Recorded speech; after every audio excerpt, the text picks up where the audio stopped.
Next question की तरफ हम लोग मूव करते हैं।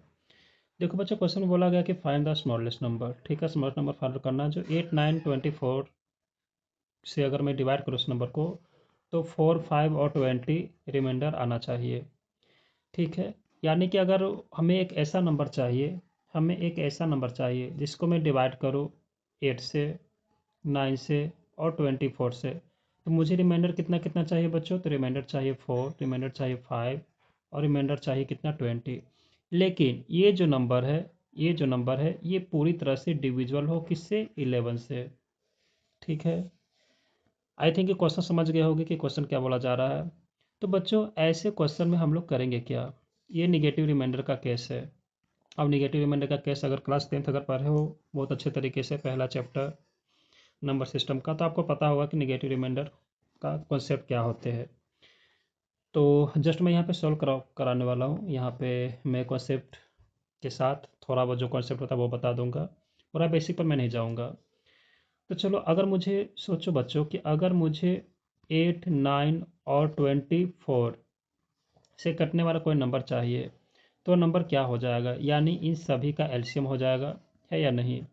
तो अगर मैं इसका एलसीएम पे मैं जाऊं तो कितना हो जाएगा बच्चों? तो ये हो जाएगा 72। 72 क्योंकि 24 के टेबल में 72 आते हैं, 9 के टेबल में भी 72 आ जाएगा, 8 के टेबल में भी 72 आ जाएगा। तो एलसीएम माइंड में निकालना आना चाहिए। तो सबसे पहली बात ये हो गया। अच्छा बच्चों, निगेटिव रिमाइंडर का केस है, डेट मीन्स कि हमें डिवाइड करना है 8 से, 9 से और 24 से। तो रिमाइंडर क्या आना चाहिए? रिमाइंडर आना चाहिए कितना कितना बच्चों?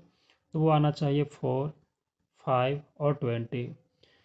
तो अगर मैं यहाँ पे देखूँ कि निगेटिव रिमाइंडर का केस किस तरह से है, तो 8 में से 4 जाएगा 4, 9 में से 5 जाएगा 4 और 24 में से 20 जाएगा तो 4। यानी कि ये मुझे माइनस करना होगा लास्ट में। मीन्स कि जो भी होगा, जैसे मान लो कि अगर मुझे सिर्फ क्वेश्चन इतना रहता कि find the smallest number which one divided by 8, 9 and 24 leaves remainder 4, 5 and 20 respectively. ठीक है, तो मेरा पता है आंसर क्या हो जाता, 72 माइनस 4, यानी कि यही मेरा आंसर हो जाता। मीन्स बच्चों 68 आंसर हो जाता। लेकिन अब वैसा नहीं बोला गया है। अब बोला गया है ना बच्चों कि ये सब तो केस होना ही चाहिए, मतलब कि वो नंबर तो मुझे चाहिए ही चाहिए हर हाल में। साथ ही साथ मुझे 8 से डिवाइड करने पर 4 आ जाए, 9 से डिवाइड करने पर 5 आ जाए, 24 से डिवाइड करने पर 20 आ जाए, लेकिन वो नंबर 11 से डिविजल होना चाहिए। ठीक है, तो बच्चों यहाँ तक तो सही है, कोई दिक्कत नहीं है।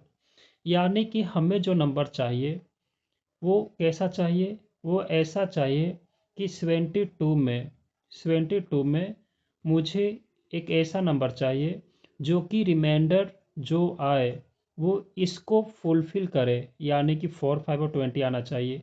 यानी इस नंबर में अगर मैं मान लेता हूँ कि 72 इंटू एक्स है, तो इस नंबर में मुझे क्या सब्ट्रैक्ट करना है मेरे प्यारे बच्चों? क्या?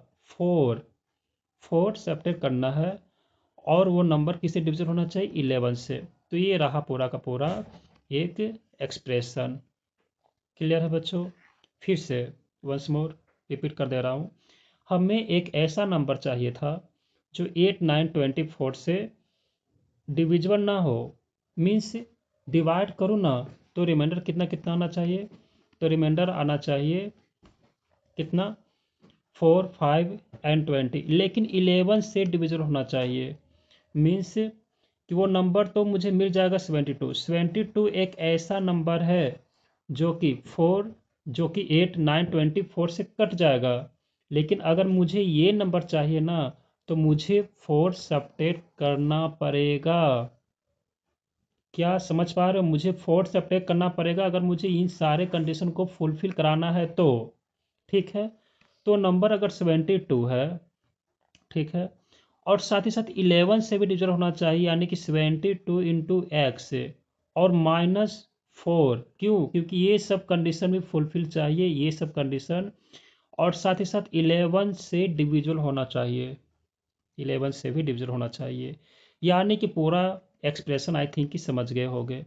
अब यही जो एक्सप्रेशन हुआ यानी 72x - 4/11 को सॉल्व कर दूंगा तो हमारे पास आंसर आ जाएगा।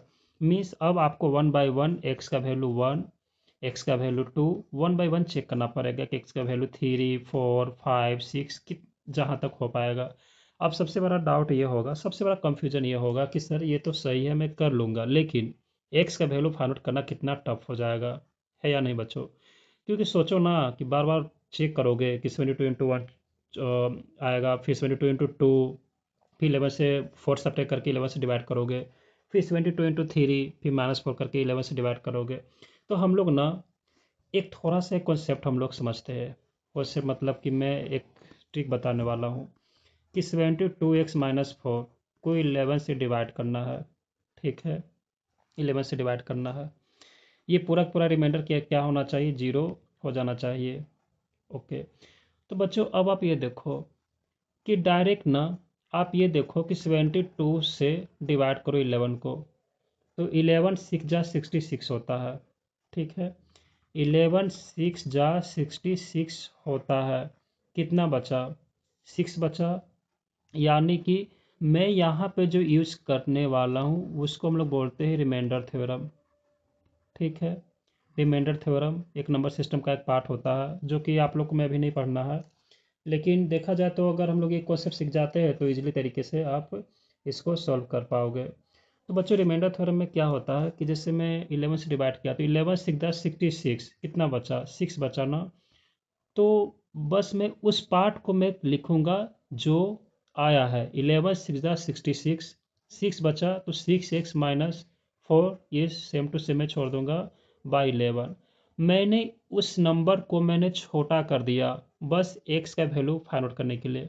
अब मैं पुट करूंगा x का वैल्यू 1, अगर पुट हुआ तो सही है, नहीं तो 2, 3, 4, 5 इस तरह से हम लोग पुट करते रहेंगे। तो चलो अब तो माइंड में हो जाएगा बच्चों कि अगर 1 पुट किया तो किसी भी हाल में नहीं होगा, 2 पुट किया तो 6 + 12 नहीं, 3 पुट किया 6 × 18 14 नहीं, 4 पुट किया तो 6 × 24 20 नहीं, 5 पुट किया तो 6 × 5 30 26 नहीं हुआ, 6 पुट किया तो 6 36 36 - 4 नहीं हुआ, 7 पुट किया तो 7 42 - 4 नहीं हुआ, 8 पुट किया तो 8 6 जा 4, हाँ बच्चों 8 6 जा 48 - 4 = 44, और 44 11 से डिविजिबल है। यानी कि x का वैल्यू कितना है बच्चों? 8 आया। इसका मतलब कि इसका मतलब कि बच्चों मुझे x का वैल्यू फाइंड आउट हो चुका है। अगर x का वैल्यू फाइंड आउट हो चुका है तो 72 × 8 - 4 यही वो नंबर है जो सारा क्राइटेरिया को फुलफिल करता है।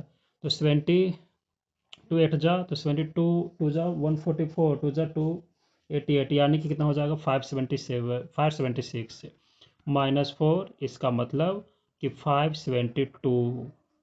यानी कि बच्चों 572 एक ऐसा नंबर है, मीन्स वो नंबर मुझे मिल चुका है कि वो नंबर जो नंबर आ चुका है 572 एक ऐसा नंबर है जिसको मैं अगर 8 से डिवाइड करूँ, 8 से डिवाइड करूँ तो रिमाइंडर 4 आएगा, 9 से डिवाइड करूँ तो रिमाइंडर 5 आएगा, और 24 से डिवाइड करूँ तो रिमाइंडर 20 आएगा। चाहे तो आप चेक कर सकते हो, लेकिन ये नंबर पूरी तरह से 11 से डिविजिबल है। चेक कर लो, 5 to 7 और 7 0, यानी कि 11 से डिविजिबल है। तो आई थिंक कि समझ गए होंगे। अगर समझने में परेशानी होता हो तो आप फिर से वीडियो को बैक करके देख सकते हैं। फिर भी अगर कन्फ्यूजन होता है तो हमें मैसेज ज़रूर करना। ओके बाय, आज के लिए इतना ही।